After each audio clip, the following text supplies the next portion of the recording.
கோவை மாவட்டம் மருதமலை வனப்பகுதியில் உடல்நலக்குறைவால் தவித்து வந்த பெண் யானை 4 நாட்கள் சிகிச்சைக்கு பின் உடல்நலம் தேறியுள்ளது. கடந்த 30ஆம் தேதி பெண் யானை ஒன்று உடல்நலம் குன்றி படுத்து கிடந்ததால் வனத்துறையினர் மருத்துவரின் உதவியுடன் சிகிச்சை அளித்து வருகின்றனர். 4 நாட்களாக சிகிச்சை பெற்று உடல்நலம் தேறிய பெண் யானை நலமுடன் சுறுசுறுப்பாகவும் உணவு அருந்தி வருகிறது. 3 நாட்களாக உடனிருந்த குட்டி ஆண் யானை தற்சமயம் தாயை விட்டு பிரிந்து தனது சகோதர யானையுடன் சென்றால் கள பணியாளர்கள் 4 குழுக்களாக பிரித்து கண்காணித்து வருவதாக வனத்துறையினர் தெரிவித்துள்ளனர்.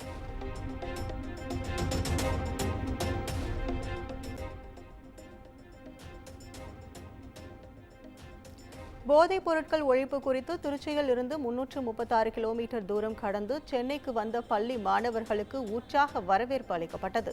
போதைப் பொருள் ஒழிப்பு குறித்து விழிப்புணர்வு ஏற்படுத்தும் வகையில் ஹாக்கர் ஸ்கேட்டிங் கிளப் மற்றும் சென்னை லேக் சிட்டி சார்பில் ஸ்கேட்டிங் விழிப்புணர்வு பேரணி நடைபெற்றது. கடந்த 31ஆம் தேதி திருச்சியில் துவங்கிய இந்த பேரணியில் 90 வீரர் வீராங்கனைகள் கலந்து கொண்டு சென்னை வழி நெடுங்கிலும் போதைப் பொருட்கள் ஒழிப்பு குறித்து விழிப்புணர்வு ஏற்படுத்தினர். சுமார் 336 கிலோமீட்டர் கடந்து நேற்று சென்னை வந்த வீரர்களுக்கு உற்சாக வரவேற்பு அளிக்கப்பட்டது. அப்போது பேரணியில் கலந்து கொண்டவர்களுக்கு பரிசுகள் மற்றும் சான்றிதழ்கள் வழங்கப்பட்டன.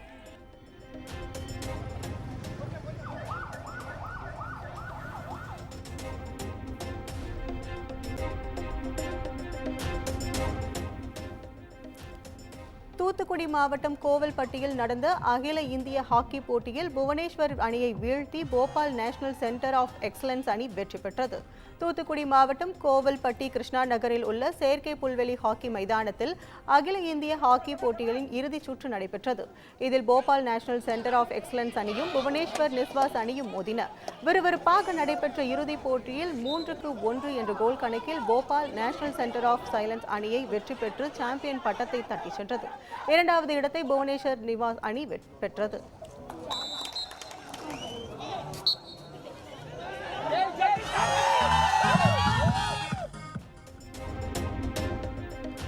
நீலகிரி மாவட்டம் கூடலூரை அடுத்துள்ள ஐயங்கொல்லி அரசு மருத்துவமனை சாலையில் உலா வந்த காட்டு யானைகளால் பொதுமக்கள் வாகன ஓட்டிகள் அச்சமடைந்தனர். மலைகளின் அரசி என்று அழைக்கப்படும் நீலகிரி மாவட்டம் 65% வனப்பகுதி கொண்டதாகும். இங்கு கரடி, புலி, சிறுத்தை, காட்டு பன்றி போன்ற வனவிலங்குகள் அதிக அளவில் காணப்படுகிறது. தற்போது கோடைக்காலம் என்பதால் வனவிலங்குகள் காட்டை விட்டு உணவு மற்றும் தண்ணீர் தேடி சாலையில் திரிகின்றன. இந்த நிலையில் ஐயங்கொல்லி அரசு மருத்துவமனை சாலையில் 2 காட்டு யானைகள் சாலையில் குறுக்கே நின்றதால் சிறிது நேரம் போக்குவரத்து பாதிப்பு ஏற்பட்டது. இதனால் பொதுமக்கள் மற்றும் வாகன ஓட்டிகள் அச்சத்துடன் பயணித்தனர்.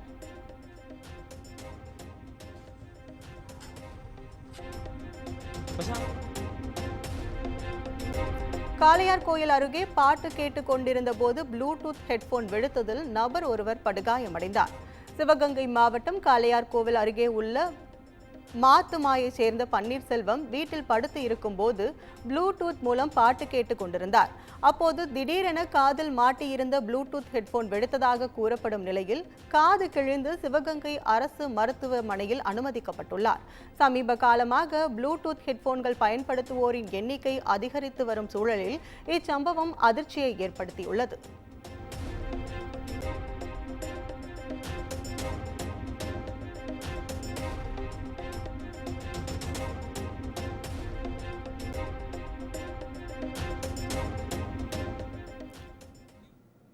தொடர்ந்து பல்வேறு மாவட்டங்களில் நடந்த நிகழ்வுகளை சுருக்கமாக விரைவுச் செய்திகளாக பார்க்கலாம்.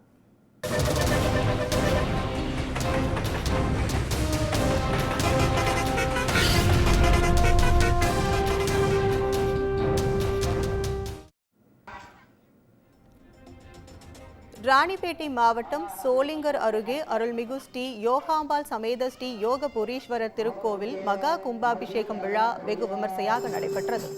இதனை முன்னிட்டு மூலவர் யோகபுரீஸ்வரர் யோகாம்பாள் சுவாமிக்கு சிறப்பு பூஜை அபிஷேகம் செய்து மகா தீப ஆராதனைகள் நடைபெற்றது.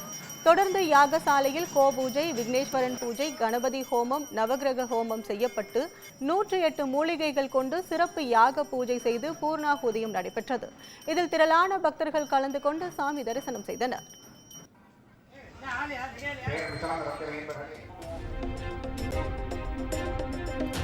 திருவாரூரில் உள்ள வெங்கடாஜலபதி ஆலயத்தில் 101வது கம்ப சேவை விழா நடைபெற்றது. திருவாரூர் மாவட்டம் குடவாசல் அருகே ஏரூர்ந்த வாடி பகுதியில் மிகவும் பழமை வாய்ந்த வெங்கடாஜலபதி ஆலயம் உள்ளது. இங்கு ஆண்டுதோறும் நடைபெறும் கம்ப சேவை விழா மிகவும் பிரசித்தி பெற்றது. அந்த வகையில் இந்த ஆண்டு நடந்த கம்ப சேவை விழாவில் கம்ப விளக்கிற்கு சந்தனம், பால், தேன் உள்ளிட்ட பொருட்களை கொண்டு அபிஷேகம்,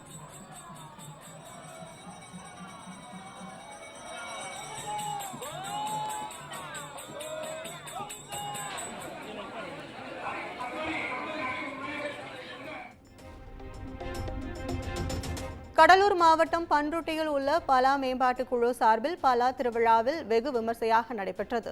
தமிழகத்தில் முக்கணிகளில் ஒன்றான பலா பழத்திற்கு பெயர் பெற்ற பன்ருட்டியில் பலா மேம்பாட்டு குழு சார்பில் கடந்த 2 ஆண்டுகளாக பலா திருவிழா நடைபெற்று வருகிறது. அதன்படி இந்த ஆண்டு பன்ருட்டி பாவின் சிறப்புகளை அறிந்து கொள்ளவும், மதிப்பு கூட்டுதல் செய்து சந்தப்படுத்தி வருமானத்தை பன்மடங்காக பெருக்கவும் பல உழவர்களின் பட்டறிவை பகிரும் நிகழ்வும் நடைபெற்றது. மேலும் இந்த நிகழ்வில் மரபு நெல் ரகங்களின் கண்காட்சி மற்றும் மரபு மரங்களின் விதைகளும் இடம்பெற்றது. நிகழ்வில் அதிக சுவையுடைய மற்றும் அதிக எடையுடைய பலாவின் உரிமையாளர்கள் தேர்வு செய்யப்பட்டு பரிசு பொருட்களும் வழங்கப்பட்டது.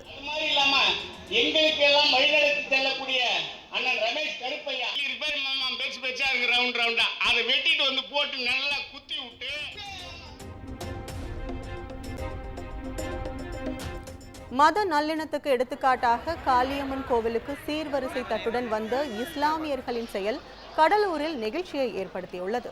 சிதம்பரம் அருகே உள்ள கிளை கிராமத்தில் உள்ள பழமை வாய்ந்த காளியம்மன் கோயிலில் குடமுழுக்கு விழா நேற்று கோலாகலமாக நடைபெற்றது.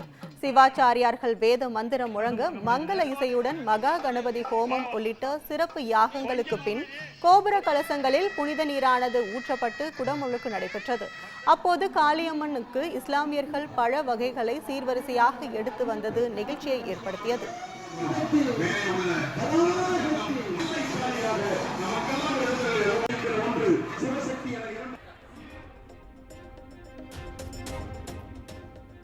வேலூர் மாவட்டம் காட்பாடியில் பல்வேறு போட்டியில் முதல் பரிசு வென்ற காளை திடீரென உயிரிழந்ததால் மேலதாளங்கள் முழங்க நடந்த இறுதிச் சடங்கு காண்போரை நெகிழ செய்துள்ளது.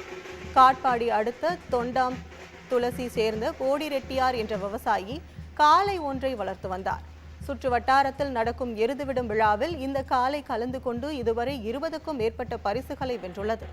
இந்த நிலையில் நோய்வாய்ப்பட்டிருந்த இந்த காளை நேற்று அதிகாலை உயிரிழந்தது. வீட்டில் ஒருவராக வளர்த்த காளைக்கு மேலதாளம் முழங்க நடைபெற்ற இறுதி ஊர்வலத்தில் ஏராளமானோர் கலந்து கொண்டனர்.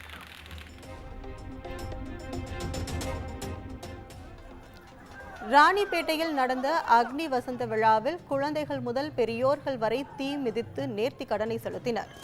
ராணிப்பேட்டை மாவட்டம் வாலஜாப்பேட்டை அடுத்த அனந்தகலை கிராமத்தில் அமைந்துள்ள ஸ்ரீ கிருஷ்ணர் பாண்டவர் சமேத அருள்மிகு ஸ்ரீ திரௌபதி அம்மன் திருக்கோவிலில் 14ஆம் ஆண்டு மகாபாரத அக்னி வசந்த விழா நடைபெற்றது. இதில் காப்பு கட்டி விரதமிருந்த பக்தர்கள் அக்னி குண்டத்தில் இறங்கி தீ மிதித்து நேர்த்தி கடனை செலுத்தினர். இதில் திரளாக கலந்து கொண்டு பக்தர்கள் சாமி தரிசனம் செய்தனர்.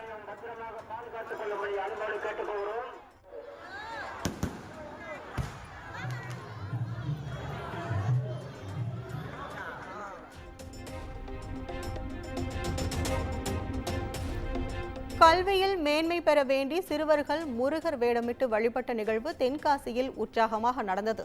தென்காசி மாவட்டம் கடையம் அருகே மேற்கு தொடர்ச்சி மலைப்பகுதியில் தோரணமலை முருகன் கோயில் அமைந்துள்ளது. இந்த ஆலயத்தில் ஆன்மீக பணியோடு கிராமப்புற ஏழை எளிய மாணவ மாணவிகள் பயன்பெறும் வகையில் கல்விக்கான உதவிகளும் வழங்கப்பட்டு வருகிறது. இதனிடையே விரைவில் பள்ளி திறக்க உள்ள நிலையில் கல்வியில் மேன்மை பெற வேண்டி முருகப்பெருமானுக்கு 11 வகையான வாசனை பொருட்களால் அபிஷேகம் செய்து சிறப்பு வழிபாடுகள் நடத்தப்பட்டது. தொடர்ந்து பள்ளி மாணவ மாணவிகள் 50க்கும் மேற்பட்டோர் முருகர் வேடம் அணிந்து ஆடி பாடியும் வில்லுப்பாட்டு, காவடி பாடல் உள்ளிட்ட கலை நிகழ்ச்சிகளையும் அரங்கேற்றினர். இதில் திரளான பக்தர்கள் பங்கேற்று மாணவர்களின் கலை நிகழ்ச்சிகளை கண்டு ரசித்தனர்.